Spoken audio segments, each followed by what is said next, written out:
Yan pala, yo, what's up mga kabro? Yan lang pala, no? Nililipat ko pala yung Pajero kasi madamo na dyan sa ano niya. Baka mamaya bahayan na ng ahas dyan.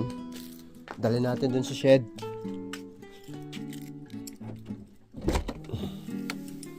Baka mamaya may cobra na sa loob.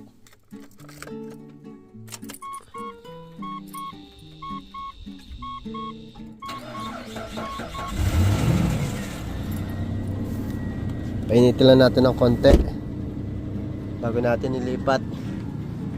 Yung paligid namin, no, masyado nang madamo, bilis dumamo. Pag summer, ganyan dito. Yan.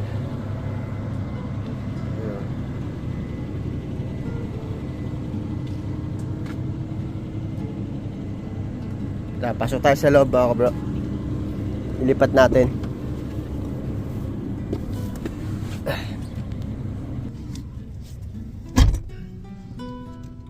Marami pa naman tong gas.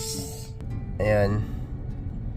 Magagamit na naman sa Sabado, loobin. Punta tayo ng Gladstone. Punta tayo Gladstone sa Sabado.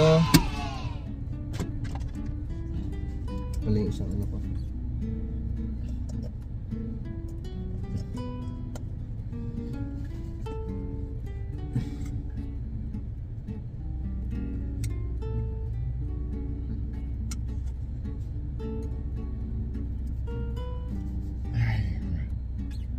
Init na. It's summertime.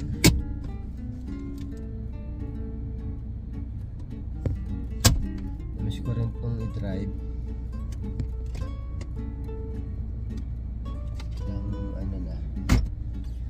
Ilang buwan ko na rin siyang hindi na-drive. Siguro ilan ba ako na pa? Isang buwan siguro kasi ginamit ko pa siya nung ano eh. Ginamit ko pa siya nung nagpa-medical ako eh. Isang buwan lang naman.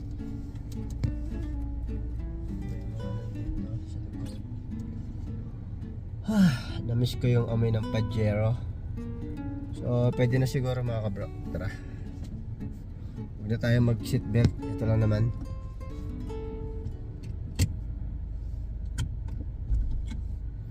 Alright, wala tayong tripod. Hawakan ko na lang muna yung cellphone. Let's go.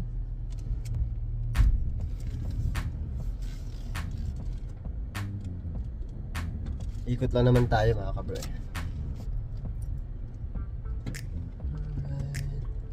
Doon ko siya dadalhin sa shed. Yan, para makita nyo rin pagdadalhan ko.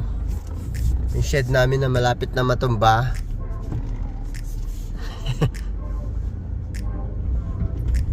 Okay na lang doon. Yan, tumunog na yung ano kasi hindi tayo naka seatbelt. Pero okay lang yan, dito lang naman tayo.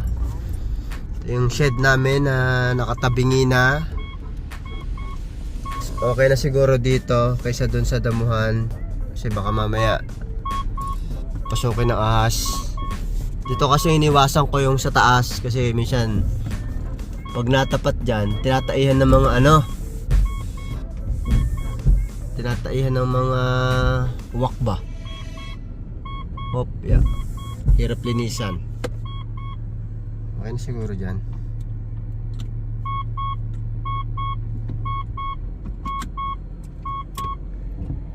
So yan, ilipat na natin. Matunog yung ano, warning lang yan. So okay na dito. Check ko lang kung nakatapat sa mga ano. Kasi pag nakatapat doon,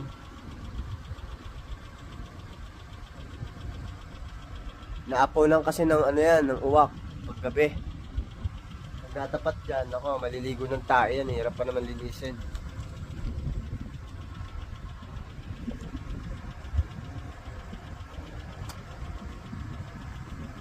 Okay na siguro dyan, pesto niya. Ito, parang gusto ko itong buhatin eh. Ay, bigat pala. Ano, mga sofa. Daling ko sana din no, sa ano, mga aso para mahigaan sila. Ito. Pusa. Pusa. Run.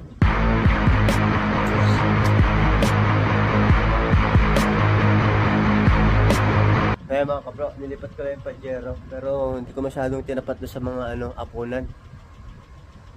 Okay sana kung paano pala, pag ano no. Pag ganun pala para putas siya dito.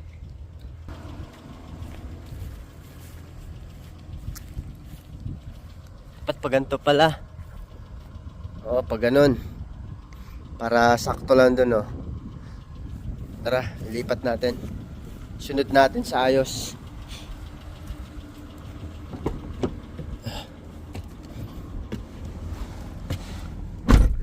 Ayos mga kabro.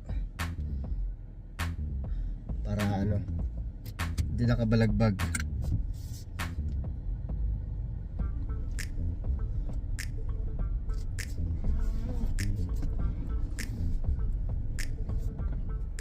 Okay.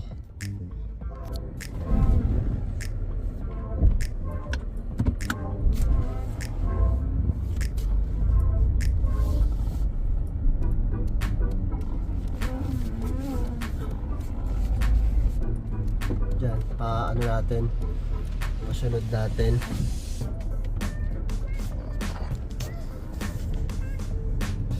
Apya. Balik tayo konti. Para maluwag yata doon sa gitna. Doon na lang sa gitna nga. Sige, atras tayo konti. Doon na lang sa gitna natin ilagay. Para na.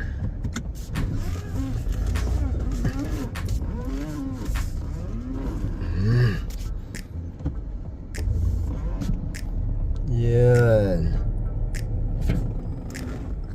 Okay. Yun para hindi matapat sa Okay, di ba? Nakapagitna. Opya. Okay na yan. Di ba? Hindi nakatapat sa taas. Check natin mga kabro. Check natin kung nakaayos na ba.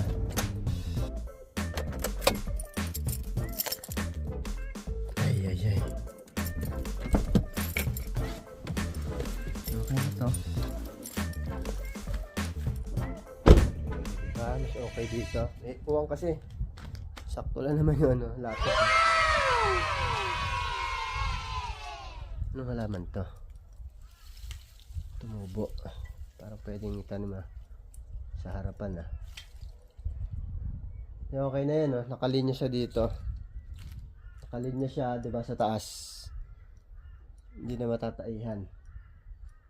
Higpit lang siguro. Kasi makakaapon pa ba yung uwak doon? Sulok. Dito naman sila umaapon dito sa mga ganyan Ito na may mga tai-tai pa. Okay na yan. Mas okay na yan dyan kaysa dun sa damuhan. Baka mamaya may kasama na pala tayong cobra sa loob ng sasakyan. Diba? Ito mo na naman Kailangan na naman natin magpa-mower. Ito yung paligid namin madamo na. Wala na kasi kami tayo mag-mower dyan. Sobrang sobrang luwag. Kaya nagbabayad na lang kami.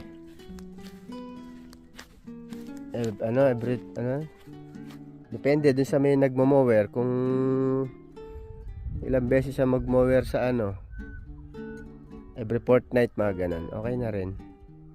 Kasi ganun din kung kami magmo-mower, bibili rin kami ng gas. Tapos yung ginagamit naming riding mower, mahirap paanda rin. Kailangan magkalyo muna yung kamay mo bago mo siya mapa-start. Nagastos ka rin ng gas. Mapapagod ka pa. Edit ka na lang. Pares lang din naman ng mabibili mong gas. Hindi ka papagod, diba? Kasi pagod na rin kami sa work. Wala na kaming time mag-mower sa hapon. Sobrang lawak niyan. Ayun lang mga kabro. Dito na lang ulit tong vlog natin, Hanggang dito na lang yung vlog natin, So, bye-bye na. Thanks for watching. Lipat ko lang yung sasakyan natin doon kasi nadamo na doon masyado Baka mamaya may mga bakit na mga daga na o kaya ahas. Kaya nilipat na natin yung Pajero doon, banda ron. Diba? At least medyo safe na siya doon. Oh, di ba? Mas safe na yung Pajero natin doon. Oh. Okay na siya dyan, nandun na siya sa shed. Hindi naman siguro matataihan. At least naka ano siya sa init. Lalo ngayon summer. Sisira yung ano niya pagka nabilat sa araw. Itong stock natin na to, okay lang to kasi araw-araw naman natin itong ginagamit. Pang farm, pang grocery lang sa mga malalapit. Yung Pajero kasi ginagamit natin yun pag ano, nang travel tayo na malayo, ganun. So yun lang mga kabro. Thanks for watching ulit. Bye. Peace out.